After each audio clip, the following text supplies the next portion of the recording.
শুভ জন্মদিন বাবা। তুমি খুব ভালো থাকো, সুস্থ থাকো, আর সব সময় আমাদের পাশে থাকো। নিজের শরীরের যত্ন নাও, সাথে মায়েরও শরীরের যত্ন নাও। আর আমি ঠাকুরের কাছে প্রার্থনা করি যে আমার আয়ু যেন তোমাদের লাগে। হ্যাঁ জানি এটা বাবা মা বলে তো তার সন্তানের জন্য, কিন্তু আমি বলছি এটা তোমাদের জন্য। তার কারণটা হলো তোমরা যদি ভালো থাকো আমি ভালো থাকবো।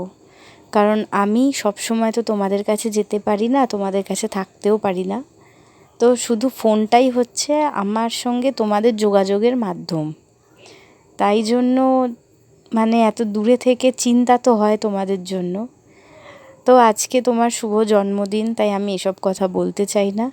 কিন্তু আমার এটা ভেবে খুব ভালো লাগছে যে পার্থ রাত 12টার সময় তোমাকে এত সুন্দরভাবে একটা সারপ্রাইজ দিয়েছে।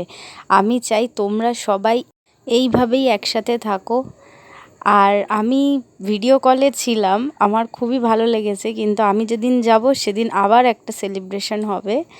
আমি চাই যে আমি যেন এইভাবেই তোমার জন্মদিন বছর বছর সেলিব্রেট করতে পারি। অনেকটা ভালোবাসি তোমায়। লাভ ইউ বাবা। ভিডিওটা এখানেই শেষ করলাম।